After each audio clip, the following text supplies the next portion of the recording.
Le problème quand on n'a pas de collet à lièvre avec une corde, c'est que l'animal, une fois attaché autour de son cou, va être capable de venir probablement gruger la corde puis se libérer de son emprise.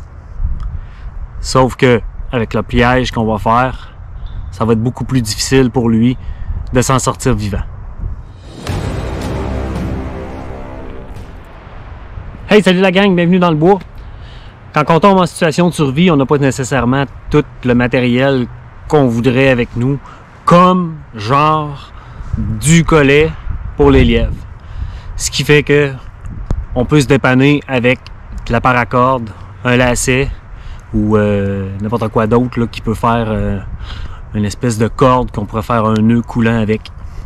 C'est pourquoi aujourd'hui je vais vous montrer une technique utilisant un cordon, une corde, un bankline, whatever, pour faire un piège à lièvre.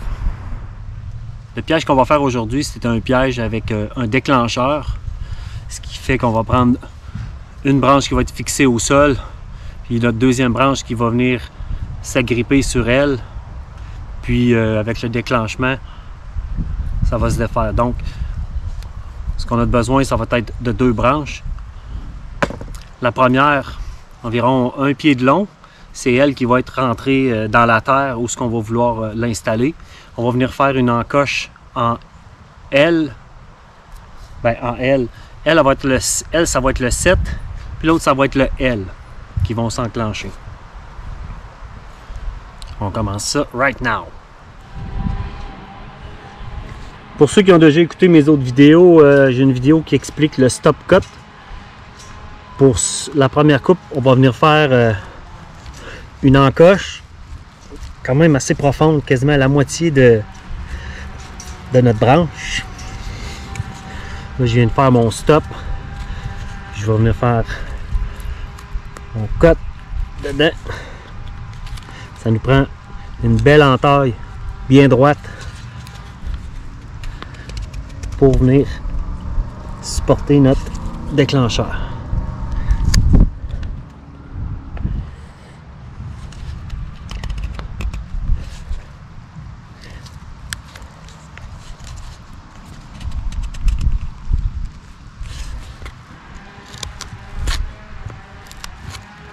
Donc, là j'ai mon 7. On appelle ça 7 parce que ça fait la forme d'un 7. Je vais faire mon L. Dans le fond, le L, c'est un 7 à l'envers. C'est quasiment la même chose.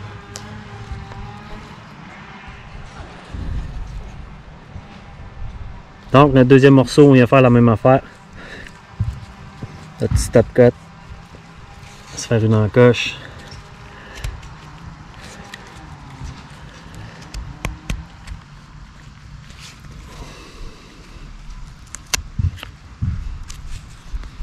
Il n'y a pas de magie là-dedans, là. On va falloir ajuster les deux morceaux après pour que ça tienne bien, là. Donc, j'ai mon L, puis j'ai mon 7.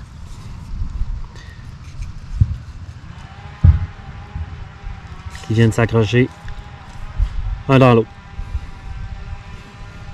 Vous le voyez. Là, il rentre. Il pourrait rentrer plus creux. Fait que je vais venir ici ajuster mon trigger.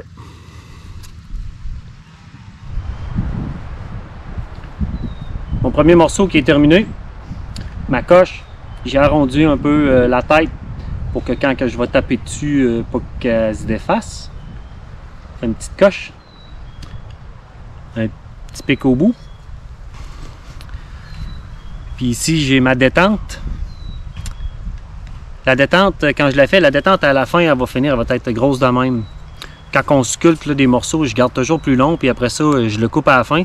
Ça nous permet d'avoir une bonne pogne dessus, pas de poignée, là, de couper sur le bout des doigts, là, puis de se couper. Sur mon déclencheur, il va me rester à faire une V-groove, une coupe en V en haut, où ce qu'on va venir attacher notre corde, pour pas que la corde glisse vers le haut. Fait qu'on va venir faire une encoche en V. Pas très compliqué, là. On fait le tour.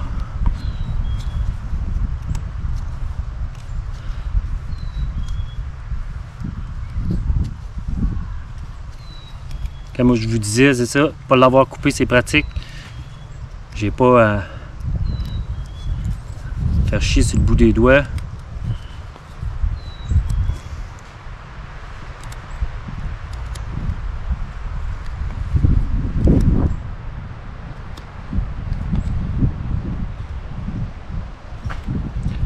Donc, that's it. Une petite encoche en V. Puis là, je vais venir couper l'excédent de mon morceau. Une fois que vous allez avoir trouvé votre emplacement, supposons que c'est ici que la trail la passe, ben là, on se trouve un arbre, une jeune pousse qu'on va venir tendre ici. Là, j'ai mis mon crochet. Puis on essaie d'enligner ça vis-à-vis un et l'autre. Ok. Première chose que je vais faire, ça va être attacher ma corde. On la coupe pas la corde pour l'ajuster. Comme ça, je vais pouvoir récupérer ma corde après. Même si je m'en fous totalement.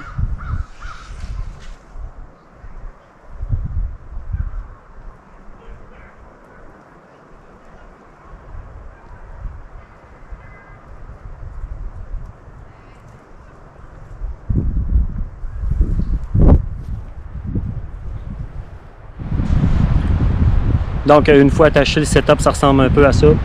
On a notre branche, notre déclencheur avec notre collet. Collet, normalement pour les lièvres, on met la grosseur d'un point à la distance d'un point. Il y a bien des vidéos là-dessus, vous pourrez aller voir, là, mais j'en ai pas fait encore. Puis notre chemin. Je vous le montre un peu plus proche. Juste un nœud coulant. Le trigger est attaché, la corde, jusqu'à notre branche.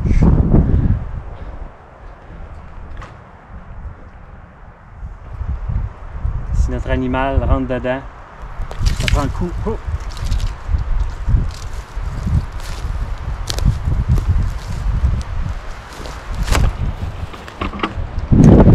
C'est parti pour un petit tour dans l'arbre pour l'animal. Donc, il se ramasse pendu. Il se ramasse pendu, puis incapable de gruger sa corde.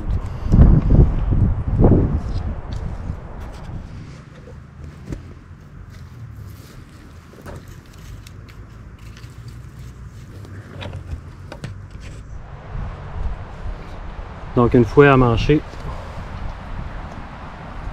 on a notre déclencheur. Faites attention quand vous la manchez, mettez-vous de côté. Parce que quand ça décoche, vous allez vous manger la branche d'en face. On peut aider avec des branches pour faire tenir notre corde. Il ne reste plus juste à le faire déclencher. Notre petit animal, il passe à la course, puis c'est quoi qui arrive? Ouh!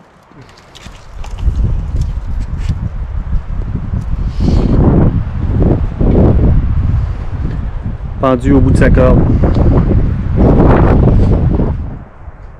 Ce piège-là peut avoir deux utilités aussi. Il peut pas juste servir de collet pour les animaux. Là, je parlais de lièvre, là, ça peut attraper d'autres animaux aussi. Là. Mais on peut s'en servir pour pêcher aussi quand on veut pas rester sur le bord. On attache notre déclencheur. Au lieu de mettre un collet au bout, on met plus long de corde avec notre hameçon qu'on lance à l'eau. Puis quand il y a un poisson au bout, ben boum, ça tire et voilà, hop, le poisson en dehors de l'eau. Fait que that's it, guys. Merci d'avoir regardé. À la prochaine. Ciao!